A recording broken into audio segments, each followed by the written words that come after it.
Welcome back once again to SLMA Radio and this week's program, Outstanding Outbound, a monthly show with our host, Anne Vanella, hosting. Anne, as you know, has been a frequent guest here in the past on the SLMA, and her new program will explore the growing field of outbound lead generation for large deals, maybe like yours.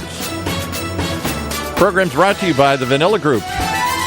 Without any further ado, let's welcome Anne Vanella. Hey, Anne. Hey, Paul. How are you doing? I'm good.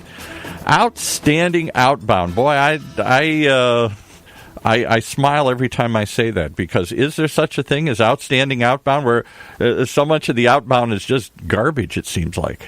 Yeah, it's really funny because I actually put this tagline in one of my profiles just today. I said, it's not that people don't take calls. They just don't take bad calls. Yes, exactly. And there's a lot of bad calls out there. A lot of them. Yeah, really bad. And, I think a lot of times organizations think that, putting junior people on the front lines to cut their teeth on before they can get into, more large account management and things like that. But really what they do is those are often the people that are first talking with new prospects, and it just makes the thing crash on the very first interaction they have with them. It really does, and I know you got a guest waiting here, but I just got to bring up one pet peeve of mine. They're all following this standard script when you answer the phone, and so you weren't expecting a sales call, and all of a sudden they say, "Hi, Mr. Roberts, how are you?" Like, that's supposed to engage me immediately, and all it does is immediately tell me it's a sales call I didn't ask for, and I'm annoyed. Right. And even calling you Mr. Roberts, it's like, okay, why don't you put your teacher on the phone? Yes, exactly, right. A lot of times the reps that are inexperienced, they kind of make this immediate class distinction by talking up to their prospect. So it creates this lack of respect that you can't even have a peer-to-peer discussion when you do that. Yeah. Well, I look forward to hearing more about, can there be such a thing as Outstanding Outbound? Because it seems like we're just getting worse and worse at it. It's getting more robotic and less. I'm less and less likely to even want to engage with them after the first second. As soon as I find out what that it is, I'm annoyed and I want to quit. Right. Yeah. So. Yeah, like talk like a normal person. Yeah, exactly. Yeah, exactly. Well, today my guest is Dan Sixsmith, and he owns a consulting firm, Sales is King Performance Consulting, and he's also CMO at Augmento Agency. So he's a well-known consultant, speaker, trainer, coach. He's a very active blogger. He serves on as a CMO on a board of a nonprofit organization. They work with protecting teens from substance abuse, and he talks a lot about that personally, to help out kids. And so today, what we're going to talk about is what sales leadership is in denial about. So I want to welcome Dan. Thank you. Happy to be here. Yeah, I'm really exciting to have you. I know you and I have talked a lot about, different stuff that is just really broken on enterprise sales teams in that B2B space. And, you and I were talking about the show, and the areas that we're going to get into are things that are so often overlooked, but really need to be looked at to stop losing deals for ridiculous reasons. And a lot of this stuff just persists, and it's so hard to get everyone to slow down and just re-engineer some of their workflow and some of their management processes. And, I see this happen over and over, and companies add more tools and more reps and more data platforms, but the same stuff is happening behind the curtain. So what do you think are the three biggest areas that sales leadership is missing the mark on? Yeah, you're absolutely right. And just kind of piggybacking on what you guys said at the beginning, only 17% of reps actually get a second meeting. So that just goes to show, how bad the performances are. But, it does come back to the sales leadership. And I think there's three key areas where they're missing. First and foremost, they're hiring the wrong people. There was a stat from the Objective Management Group that said leaders are hiring the wrong salespeople 77% of the time. So they really need to kind of focus on what skills they really are looking for when they hire salespeople so they can get the hire right. So that's step one. They're hiring the wrong people. Step two, once they hire them, I think they're doing a poor job of training and coaching them and holding them accountable. So, I think they kind of just throw them out there and hope they know what they're doing, and they don't give them effective training. And then from there, they don't really coach them on an ongoing basis. And then I think number three would be, are the sales leaders holding themselves accountable? It's very easy to dump on the salespeople and say, hey, the quota numbers have been going down and this rep blew this deal. But ultimately, they have to answer for this. So how do they hold themselves more accountable? How can they become better leaders, better managers, better coaches? Right.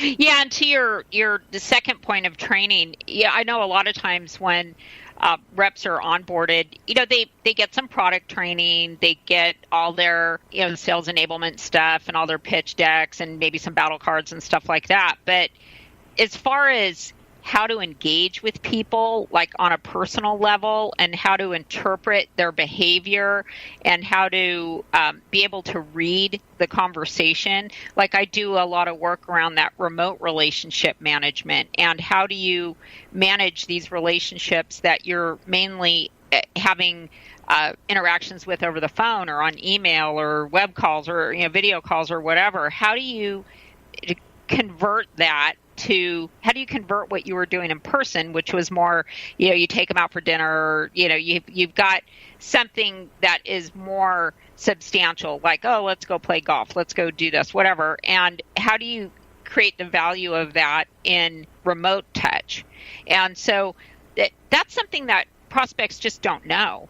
And I think that a lot of times they might know the product, they might know the tools that they have available, but they don't really understand the psychology of their buyers in a way that they can kind of read between the lines and know how to get in there a little more surgically.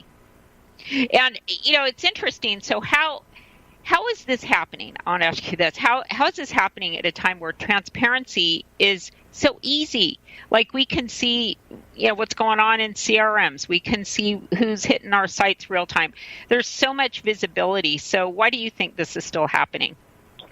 Yeah, I think there's really a major shift going on in sales. And I make the contention that B2B sellers are being disrupted. The sales process is really being disrupted.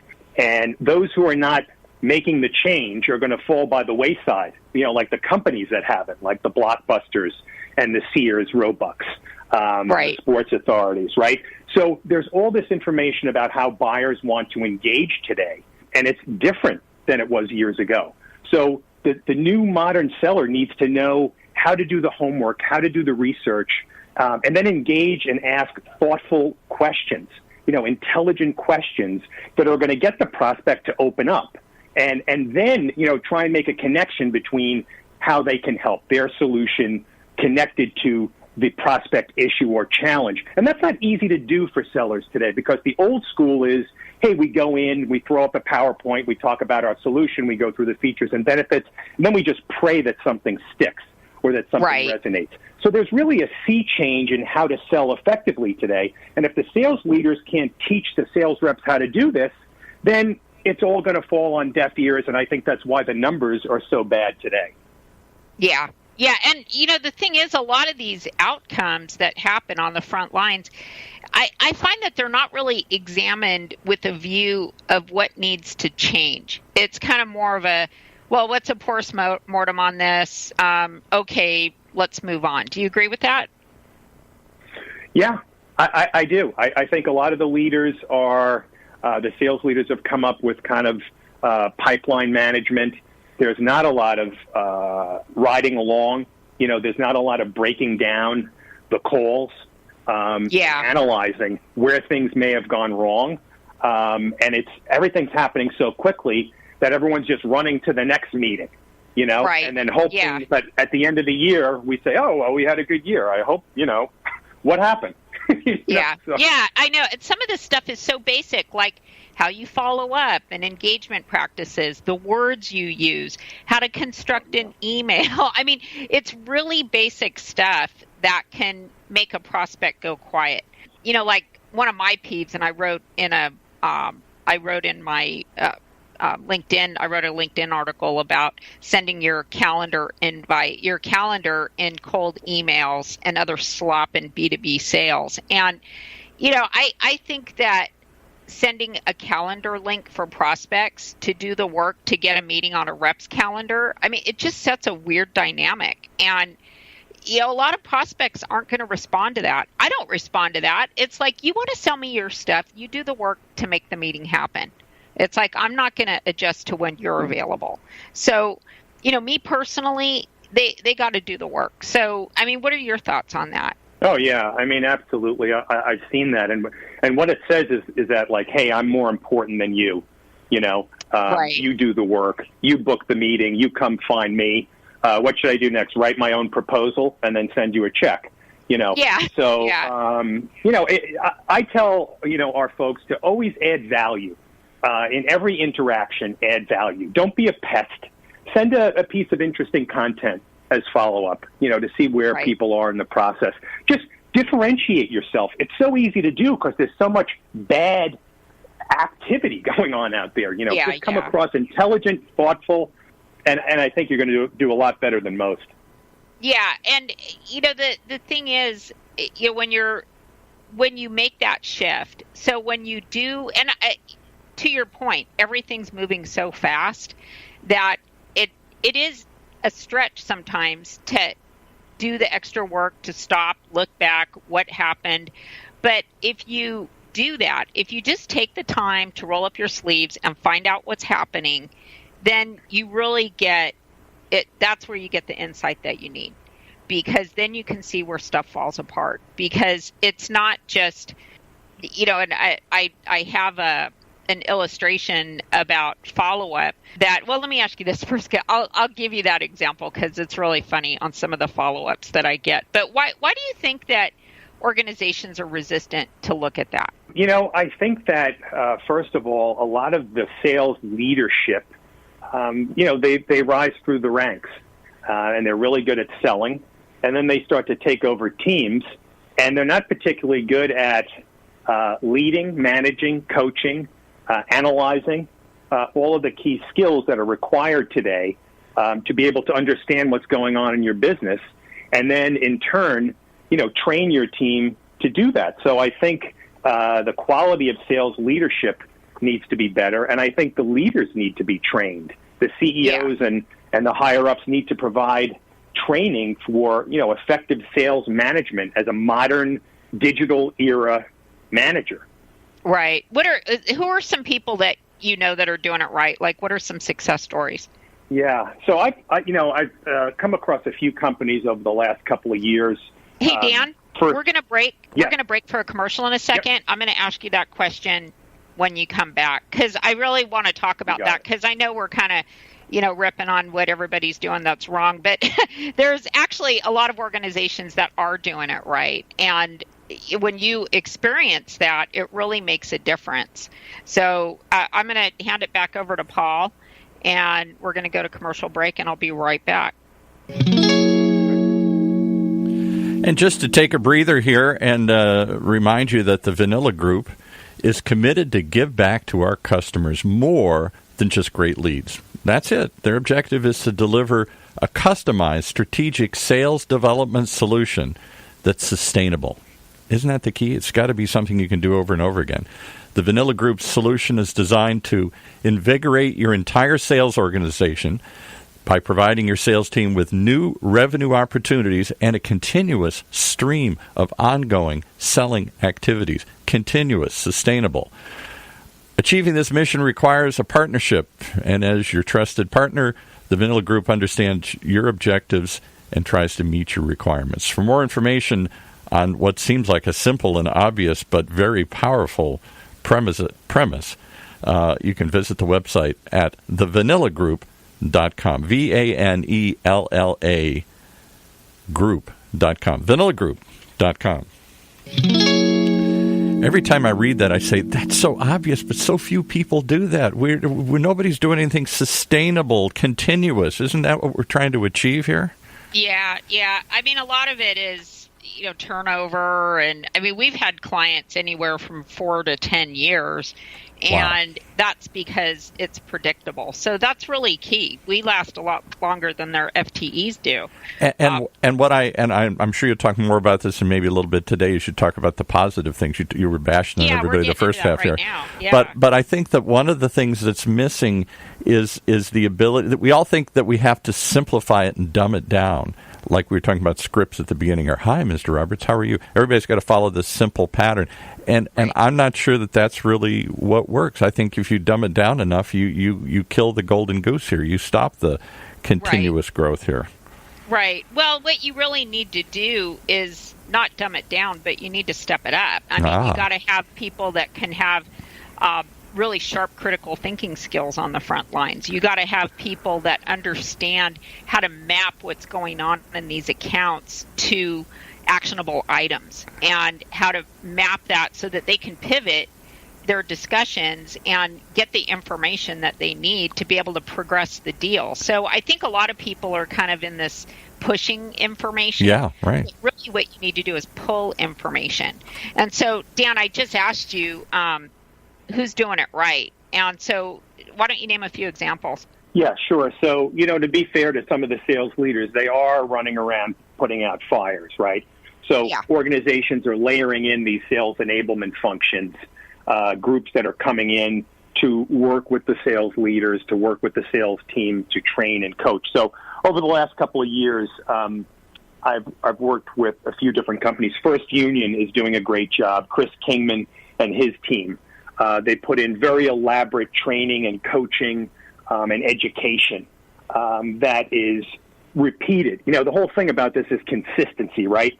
Companies will bring in trainers, right, and they do this fabulous training, and then everybody runs off into the sunset, and 7 days later they've forgotten it all. So they have these consistent coaching programs where the reps are constantly being evaluated. People are listening into their calls because a lot of their business is done on the phone. So they're reviewing the calls, they're breaking down the calls, they're trying to help them and talk to them about where they can improve, what they need to do better, or where they've been going well. Ring Central is another one. Siobhan Thatcher and her group, they're in the unified communication space and B2B. They've put together a similar program. Pegasystems as well. So, you really have to invest in the people, in the training, in the coaching, and make it an ongoing and consistent process. And then you start to see it become kind of a culture, right? So there's a culture of learning, a culture of coaching, a culture of sharing best practices. That's how people get better, So those are a few examples that I think people are doing a great job. Yeah, no, that's great. And it, like I said, there's a ton of people that are doing it right. And I think some of that is, they look at the sales operations function. So whether they have somebody in that role or not, sales operations is a function. So you have to get in there and look at, okay, what steps are happening here? Gary Gross is a operations guru that I know, and he's got a really, really tight infrastructure that he overlays onto organizations he works with. And I mean, there's nothing falling through the cracks there. So it really makes a difference because you can see that there's not all these blind spots that are going on. And you're right. A lot of it is just being busy. They are, quotas are, growing. And one of the things I mentioned, we were just featured in Silicon Valley Review. And one of the things that I mentioned is that the vendor space is more crowded. Therefore, there's more teams, there's more outreach. So there's a lot of noise out there. So, the pressure on reps is huge, but there are things happening which are totally unnecessary. So, like, for example, I had one, it was an enterprise, big company. All of you know who it is. I won't say it. And that we needed to buy something from them. And I inquired and we bought their platform. But they had SDRs following up on that initial lead months after we already bought the platform. So talk about broken. Obviously, their CRM isn't integrated with their automation, with their forms, with all this other stuff. Maybe they're using a third party to do that. I don't know. But, that's a really big deal. So broken process is something that's when you go and you audit your trail of the customer journey. That's where you can find that stuff. Yeah. So if you were going to give sales leaders 3 things that they can look at before the end of the year, that's going to really help supercharge their 2019. What are those 3 things?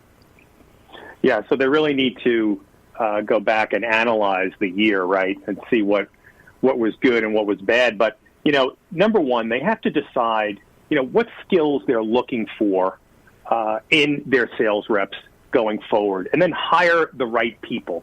Hire the people that fit that description. There was an article in Fast Company recently that asked the question, is sales moving to become more of a STEM job, right? Science, technology, engineering, and math. It is. It is starting to move that way. So the old school, hey, this guy's a great guy, let me hire him, or a great gal, or, the word experience to me doesn't mean much anymore. Expertise is much more important. I've got 30 years experience in selling, but the way I sold in 1989, if I sold today, I wouldn't be doing very well. So look for people with expertise, number one. Number two, we've got to train and coach better. We've got to learn how to train and coach. How can I make my team the best possible team that they can be? And then number 3 is going to be, I, as a sales leader, I've got to hold myself accountable. And guess what? If my company is not giving me training or education, I've got to get that on my own. I've got to go out and hire a mentor. I've got to go read a book. I've got to go listen to podcasts. I've got to watch videos. I have to improve in these areas. I've got to go do that on my own. And I've got to take full responsibility for what went right and also what went wrong. Yeah. Those are great points, because I know I see this a lot with sales reps. Like when I interview people to add to our team, I'll ask, what are some of the business books that you've read recently?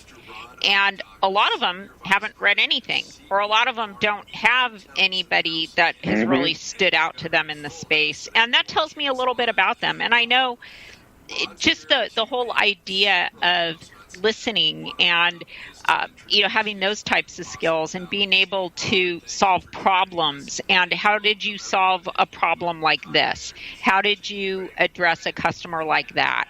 When did you go above and beyond what was really the scope of your role to be able to help a client when they were having a problem?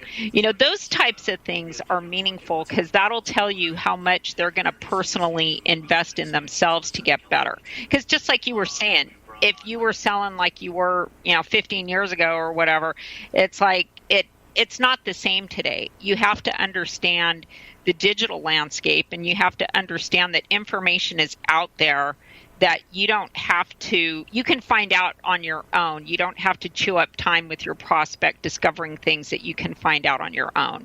So that's really, really important. So Dan, how can people follow you and engage with you? Sure. So I've got a podcast called Sales is King, which is available on all the major platforms, iTunes, Google Play, Spotify, Anchor.fm. I've been doing that for about a year and a half. We've got 71 episodes, and we go through a lot of these issues. Sometimes we interview players from the field. Other times we're just kind of breaking down some of the latest trends and a lot of these issues that we're wrestling with today. You could shoot me a note at dan.sixsmith@gmail, and I'm on LinkedIn and Twitter at Digital Advantage. So, I really appreciate you guys having me on today. It was a great conversation. Yeah, thanks, Dan. I really appreciate it. I will hand it back over to Paul.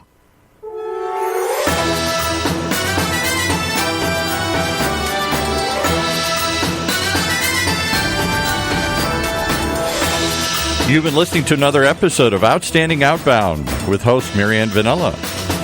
Brought to you by the Vanilla Group and Funnel Radio Channel for at-work listeners like you.